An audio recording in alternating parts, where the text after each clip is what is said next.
Hey everyone, a very warm welcome to English channel. आज के video lecture में हम सीखेंगे कि कैसे कैसे आपको डिड का यूज़ इंग्लिश इम्प्रूव करने के लिए करना है। पढ़ते और लिखते समय हमें डिड को लेकर कई कन्फ्यूज़न्स होते हैं। ट्रस्ट मी फ्रेंड्स, यदि आप इस पूरे वीडियो को ध्यान से देखते हैं तो आज के बाद डिड को लेकर आपको कोई कन्फ्यूज़न नहीं होगा। डिड के इस्तेमाल को एग्जाम्पल सेंटेंसेस की मदद से समझाया गया है ताकि आप नए सेंटेंसेस भी सीख जाएं। ये तो वही बात हो गई कि आम के आम गुठलियों के दाम। Now without making you wait any further, let's get going and here comes the first use of did. Did का पहला यूज़ इसे डू, जिसका अर्थ किसी काम को करने से होता है, कि मेन वर्ब की तरह इसे पास्ट टेंस में यानी सेकंड फॉर्म ऑफ वर्ब की तरह इसे इस्तेमाल करना। सब्जेक्ट चाहे सिंगुलर हो या प्लूरल, दोनों के लिए पास्ट टेंस में डिड का यूज़ होता है। We use did as main verb of do in simple past tense, that is second form of verb do. We use did for both singular subject and plural subject. आइए इसे कुछ example sentences के जरिए समझते हैं। रवि ने अपना काम किया। Ravi did his work. Ravi did his work. यहाँ हमने डू को यानी काम करने को, जो कि एक वर्ब है, पास्ट टेंस में यूज़ किया है। Let's see some more examples. उन्होंने ये काम समय पर किया। They did this work on time. They did this work on time. Suraj ने मेरा काम किया। Suraj did my work. Suraj did my work. Suraj यहाँ एक व्यक्ति का नाम है। मोहन ने अपने परिवार के लिए बहुत कुछ किया। Mohan did a lot for his family. Mohan did a lot for his family. Pankaj ने हमारे लिए सब कुछ किया। Pankaj did everything for us. Pankaj did everything for us. मैंने ये काम कल किया। I did this work yesterday. I did this work yesterday. Did का इस्तेमाल सिंपल पास्ट टेंस के नेगेटिव सेंटेंसेस को बनाने के लिए किया जाता है। डिड के साथ हम हमेशा वर्ब की फर्स्ट फॉर्म का इस्तेमाल करते हैं।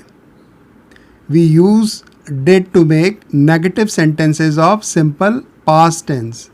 With did we always use the first form of main verb. Let's see some example sentences. Hari ने ये गाना नहीं गाया। Hari did not sing this song.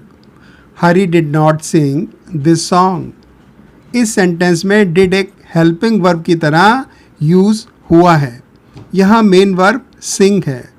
सबसे खास बात और खुशी की बात यह है कि डिड के बाद हम वर्ब की फर्स्ट फॉर्म का प्रयोग करते हैं, जैसे सिंग को हम सिंग की तरह ही यूज़ करेंगे। मोहन ने अपना काम पूरा नहीं किया। Mohan did not complete his work. Mohan did not complete his work. Rekha कल नहीं आई। Rekha did not come yesterday. Rekha did not come yesterday. इस सेंटेंस में भी कम में कोई चेंज नहीं होगा क्योंकि यहाँ डिड का यूज़ हुआ है। राजू ने हमें नहीं बताया। Raju did not inform us. Raju did not inform us.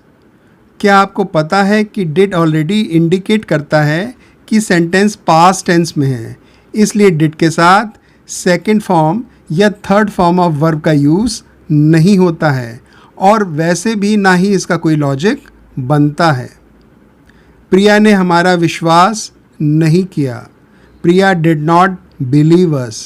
Priya did not believe us. Harish ने मेरी बात नहीं सुनी। Harish did not listen to me. Harish did not listen to me. मुझे जवाब नहीं पता था। I did not know the answer. I did not know the answer. इसका तीसरा यूज़ है सिंपल पास्ट के सेंटेंस को प्रश्नवाचक या इंटरोगेटिव सेंटेंसेस बनाने के लिए, यानी ऐसे वाक्य जिसमें सवाल पूछा गया हो।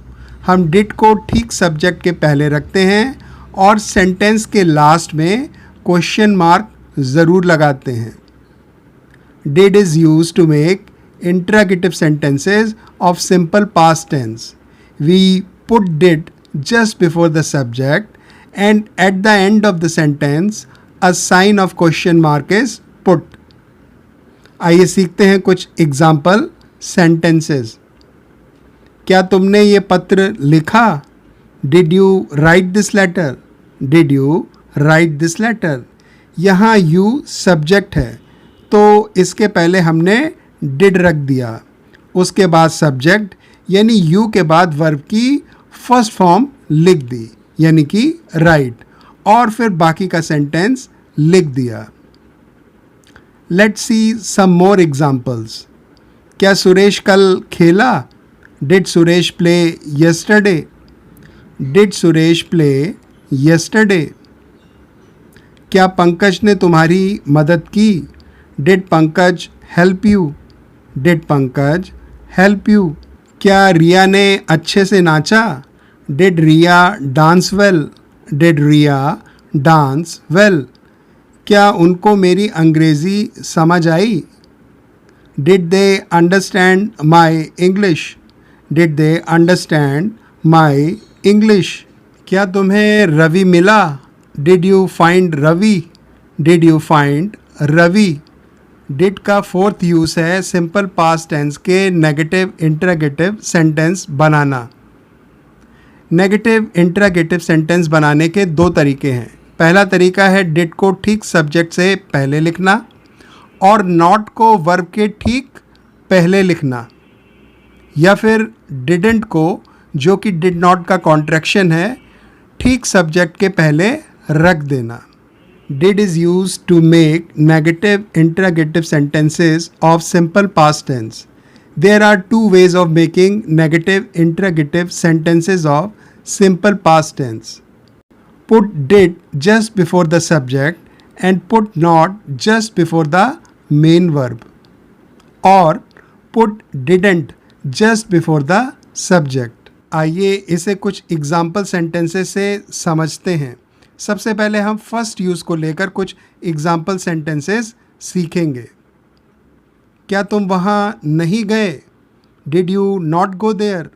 Did you not go there? क्या सूरज ने तुम्हें फ़ोन नहीं किया? Did Suraj not call you? Did Suraj not call you? अब डिडेंट को सब्जेक्ट से पहले रखकर कुछ एग्जाम्पल सेंटेंसेस सीख लेते हैं। क्या रिया ने तुम्हारी मदद नहीं की? Didn't Riya help you? Didn't Riya help you? क्या मैंने तुम्हारे लिए सब कुछ नहीं किया? Didn't I do everything for you? Didn't I do everything for you? आइए सीखते हैं डिड का fifth use.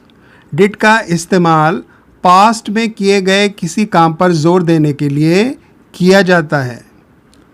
We use did to lay stress on some work done in the past. Let's learn some example sentences. उसने ज़रूर हमारी मदद की। He did help us. He did help us. यानी इस बात में कोई डाउट ही नहीं है कि उसने हमारी मदद की। हम सिंपल तरीके से he helped us भी कह सकते हैं, लेकिन did का यूज़ करना किसी बात पर जोर देने की तरफ इशारा करता है। प्रिया हमारे घर ज़रूर आई। Priya did come to our home. Priya did come to our home. Priya ने मेरी जान ज़रूर बचाई। Priya did save my life. Priya did save my life. Puja ने पक्का मुझे धोखा दिया। Puja did cheat me. Puja did cheat me. Suman ने मुझे ज़रूर कॉल किया। Suman did call me. Suman did call me. Harsh ज़रूर पार्टी में शामिल हुआ। Harsh did attend the party. Harsh did attend the party. Harsh भी यहाँ किसी लड़के का नाम है। This brings me to the end of this video lecture. I sincerely hope that henceforth you viewers will not have any doubts while using did either in spoken English or in written English. If you have really liked my efforts, then please don't forget to like this video and also share this video so that I am further motivated to make more such videos. It's time for me to sign off. I will catch you soon in my next video. Until then, take care and keep improving your English. Bye friends.